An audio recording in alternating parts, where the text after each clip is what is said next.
Hello my loveliest friends, how have you been? Welcome to Learn English Online with Krishna। दोस्तों Learn English Online with Krishna में आपका स्वागत है। आज हम दोस्तों एक सीखेंगे इंग्लिश का टर्म जो कि है हाउ कम।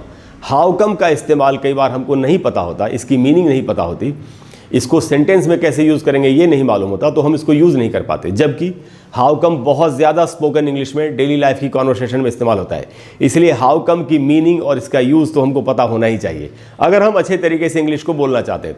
तो दोस्तों आज की क्लास में हम यही सीखेंगे कि हाउ कम की मीनिंग क्या है, सेंटेंस में कैसे यूज़ होता है। बहुत ही इंपॉर्टेंट क्लास है दोस्तों, आपको एंड तक पूरे वीडियो को ध्यान से देखना चाहिए जिससे कि आप हाउ कम से जुड़ी हुई हर बात को सीख सकें। तो दोस्तों सबसे पहले हाउ कम के बारे में हमारे लिए यही जानना ज़रूरी है कि हाउ कम की मीनिंग क्या होती है। तो हाउ कम की दोस्तों दो मीनिंग होती है, एक है हाउ और एक है वाई। हाउ का मतलब है कैसे, वाई का मतलब है क्यों। यानी हाउ कम की दो मीनिंग होती है, कैसे और क्यों। जब भी आपको पूछना हो कैसे, अरे ये काम कैसे हो गया, अरे ये काम क्यों हुआ, तो आप हाउ कम का भी इस्तेमाल कर सकते हैं। कैसे के लिए हाउ और क्यों के लिए वाई, वो तो है ही, ये भी है, ये मैं कह रहा हूँ आपसे। उसके बाद दोस्तों ये थी पहली बात। दूसरी बात कि हाउ कम से जो सेंटेंस बनता है हाउ कम को यूज़ करके, तो हाउ कम के बाद सेंटेंस का जो हिस्सा होता है उसमें कौन सा टेंस यूज़ होगा ये जानना हमारे लिए बड़ा ज़रूरी है, जिससे कि हम इसको आसानी से बना सकें। तो दोस्तों यहाँ मैंने उसके बारे में लिखा है कि any tense can be used with how come. How come के साथ आप किसी भी टेंस का इस्तेमाल कर सकते हैं। तो अब हमको ये नहीं याद कर रखना पड़ेगा कि अरे हाउ कम के बाद तो सिर्फ इसी टेंस का इस्तेमाल होता है, तो उस समस्या से हमको छुटकारा मिला। हाउ कम के बाद आप किसी भी टेंस को यूज़ कर सकते हैं। ये थी हाउ कम के बारे में दूसरी बात।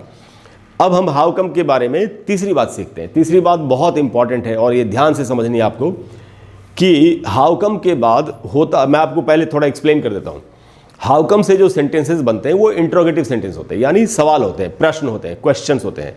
लेकिन हाउ कम के बाद जो सेंटेंस का हिस्सा होगा वो अफर्मेटिव में होना चाहिए, यानी कि असर्टिव सेंटेंस में होना चाहिए, इंट्रोगेटिव में नहीं, अफर्मेटिव में होना चाहिए। आप समझ गए? मैं आपको यही बात मैंने लिखी है, मैं आपको बताता हूँ। The affirmative structure is used, affirmative structure हमको यूज करना चाहिए after how come. How come के बाद हमको अफर्मेटिव स्ट्रक्चर यूज करना चाहिए, ऑल्दो, हालांकि द सेंटेंस इज इंट्रोगेटिव। हालांकि सेंटेंस इंट्रोगेटिव होता है, ये हाउ कम से बनने वाला कोई भी सेंटेंस इंट्रोगेटिव होता है, लेकिन हाउ कम के बाद जो सेंटेंस का हिस्सा होगा वो अफर्मेटिव होना चाहिए, इंट्रोगेटिव नहीं। कैसे? एग्जाम्पल समझते हैं। तो दोस्तों कुछ एक एग्जाम्पल्स मैंने बताया, मैं आपको दिखाता हूँ। पहला एग्जाम्पल है, जैसे कई बार हम कहीं जाते हैं, किसी जगह पर आप घूमने गए और अचानक आपकी अपने वहाँ किसी फ्रेंड से मुलाकात होगी, तो हम उससे पूछते हैं ना, अरे यार तू यहाँ कैसे, पूछते हैं ऐसे, या तुम यहाँ कैसे, या आप यहाँ कैसे। इस सेंटेंस को कैसे बनाएंगे दोस्तों? How come you are here. अब आप देखिए ये सेंटेंस जो है तो इंट्रोगेटिव सेंटेंस, एंड में क्वेश्चन मार्क लगाए, लेकिन हाउ कम के बाद का जो हिस्सा है यू आर हियर, ये ऐसे नहीं है आर यू हियर।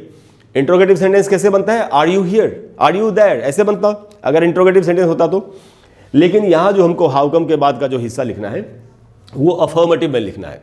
अच्छा, ये हुई पहली बात। दूसरी बात ये कि हाउ कम के बाद मैंने ये जो सेंटेंस का हिस्सा है इसे मैंने प्रेजेंट टेंस को यूज़ किया है, पास्ट टेंस को नहीं, फ्यूचर टेंस को नहीं। हमने यहाँ सीखा था कि any tense can be use, तो मैंने तीनों टेंसेज में एक एक सेंटेंस बनाया, मैं आपको बताया। तो पहला सेंटेंस है प्रेजेंट टेंस में, how come you are here, how come you are here, तो प्रेजेंट टेंस में है, और हाउ कम के बाद का हिस्सा असर्टिव, अफर्मेटिव में है। दूसरा सेंटेंस है दोस्तों, how come he passed the exam. कोई किसी से पूछ रहा है, अरे यार वो एग्जाम कैसे पास हो गया। तो इस यहाँ पहले सेंटेंस में how come you are here, तुम यहाँ कैसे, में हाउ कम की मीनिंग है कैसे। दूसरे सेंटेंस में भी मीनिंग है कैसे। How come he passed the exam, किसी के लिए कोई हैरानी जता रहा है, कोई मान लेते हैं कि पढ़ता नहीं था, मेहनत नहीं कर रहा था, लेकिन वो एग्जाम पास हो गया, तो उसके लिए पूछा, अरे यार वो एग्जाम कैसे पास हो गया। तो यहाँ हाउ कम की मीनिंग है कैसे। और तीसरा एग्जाम्पल है दोस्तों, कोई किसी, अच्छा how come he past the exam में हमने पास्ट टेंस का इस्तेमाल किया। पहले सेंटेंस में प्रेजेंट टेंस, दूसरे सेंटेंस में पास्ट टेंस, और तीसरे सेंटेंस में फ्यूचर टेंस का इस्तेमाल किया मैंने, मैं आपको बताता हूँ।